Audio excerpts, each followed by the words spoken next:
Hello again. Well, it's a new day. It's a slightly new setting. Welcome. What shall I tell you about today?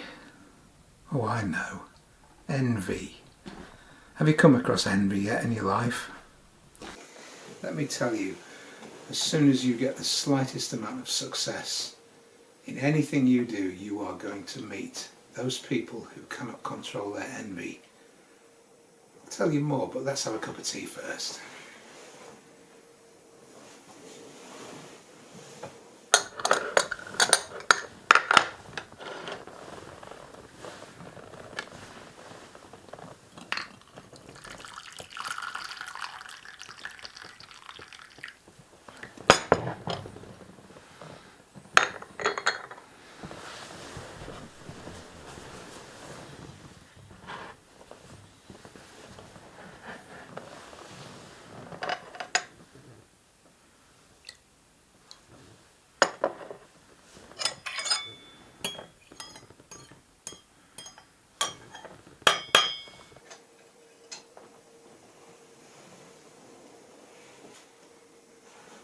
Cheers.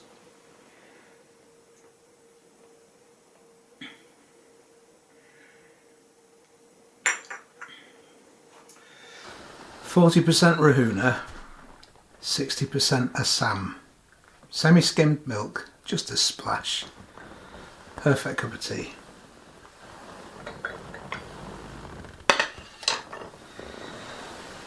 You will come across envy as soon as you are successful, and you will be successful in different ways at different things. But there exists a class of people who are unable to cope with their own inability to succeed, and yet they don't see why you should have all that you have got or enjoy the success that you have enjoyed. Those people are going to try to do you down and get what you've got without having to work for it. They don't appreciate the work that you've put in. That's nothing to do with them, but what you've got they want. I have seen envy split up families. I've seen this at first hand. Siblings, parents and children, instead of being jealous or envious of those people who are successful in their own ways, try to emulate their success, but do it in your own way. Be original. Don't chase them. Try to be better than you were yesterday. Better yourself. Put lots of effort in. Do things over and over again until you are good at them. And then reap the rewards. And then you enjoy the benefits. And that's when you're going to meet the envy of the other people. You forget about all those people that you may have been envious of. You may have coveted their wealth or their possessions or their skills. You've now got your own. You're free of any sort of envy. But you're going to meet the ones below you who are either too young or too ill-educated or just emotionally immature. And those people are the ones you'll have trouble with. But remember what I said yesterday about if they get too much, just give them the silent treatment. They don't exist anymore. They're not your problem. They've got their own problems. You don't need to worry about other people's problems unless you can solve them for them. And if you can, go ahead and do it. Don't expect gratitude for that. But it's good to try to help people. Have no truck with envy. Okay, well today we've got a brand new project, and in just a second we can have a look at it. If you're ready and you want to, come with me now.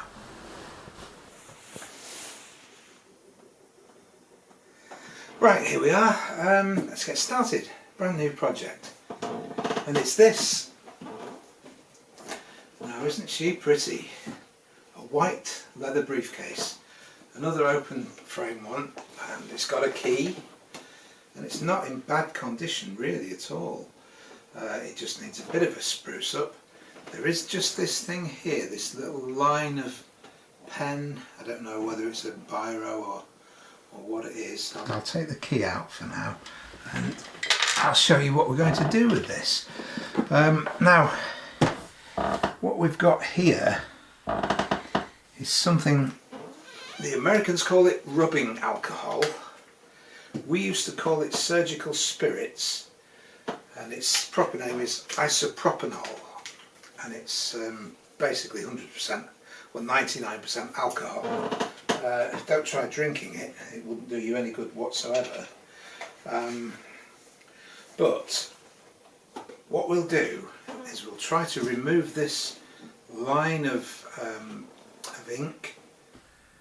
Using this, we'll soak it in it and just roll it along and see if we can get this thing off here. I think it's going to come.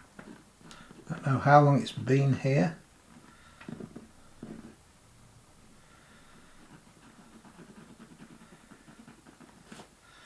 This leather is quite thick, so I'm not really too worried about damaging the surface, but I don't want to have to sand it if I can avoid that.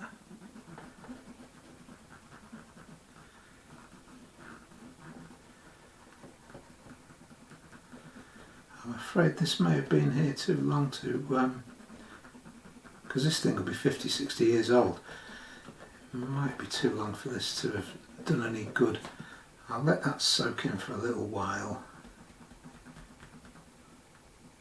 Not too long. And while it's soaking in, let me show you the next stage. This is how we treat white leather. We've got some bicarb here. Bicarb, there's not much left in there, but there's enough. And some toothpaste. I'm not being paid by any of these manufacturers. Let's see. I've got quite a soft brush to start with, and if that's not powerful enough, then I'll get a toothbrush. First of all then, some of this toothpaste. Smells minty. About a teaspoon of the baking powder and some water. And what we do is we mix this to a paste.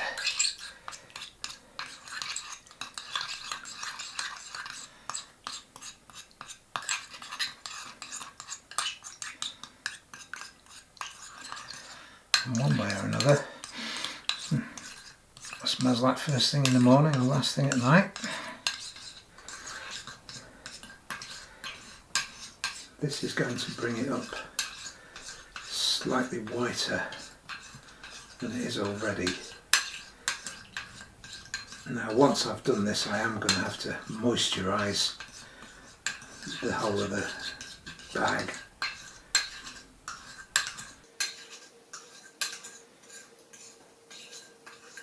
Right, I think I've got what we need. I don't know if that isoprop's done any good. But we'll just try a little bit of this.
course, you're always going to have problems with white leather, but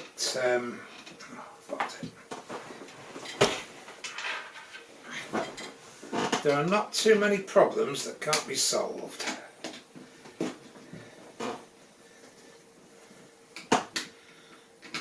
Although stiff locks might frighten me. Right.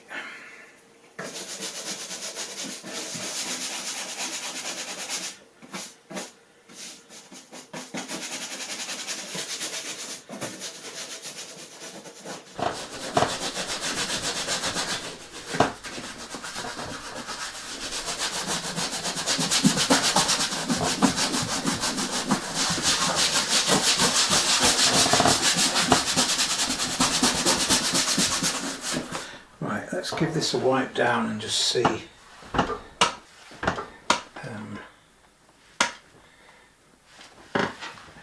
how much whiter it's become.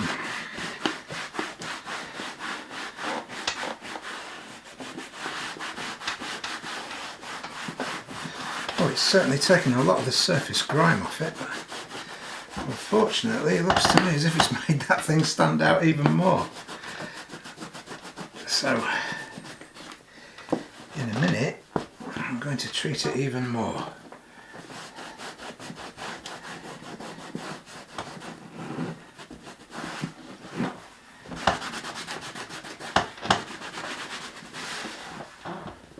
We'll have a go at the back. I'll tell you what I'll do, I'll just do half of this back and then you'll be able to see the difference.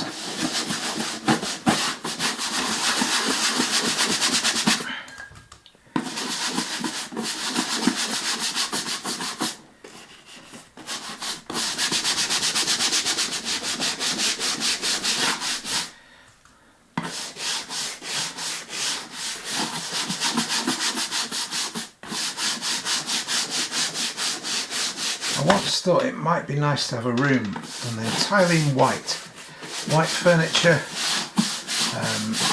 white carpet, white walls, curtains, ceiling, the whole lot, just white. And it's amazing how many different shades of white there are when you come to try to do something like that. I gave up in the end. It would have looked wrong. There aren't many things that are pure white. They're all different shades of light grey, really.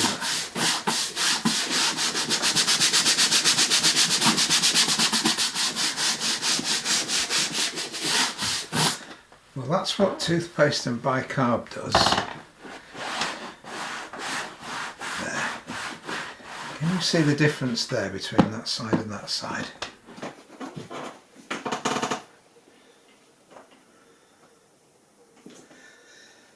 And I've got a feeling this is going to keep me occupied for a good part of the afternoon. But as you know, it's only 20 minutes with you and I, so when you come back tomorrow, I'll either still be doing this or we'll move on to the next stage. But for now, thank you for watching. Hope you've enjoyed it, and I'll see you tomorrow. Bye for now.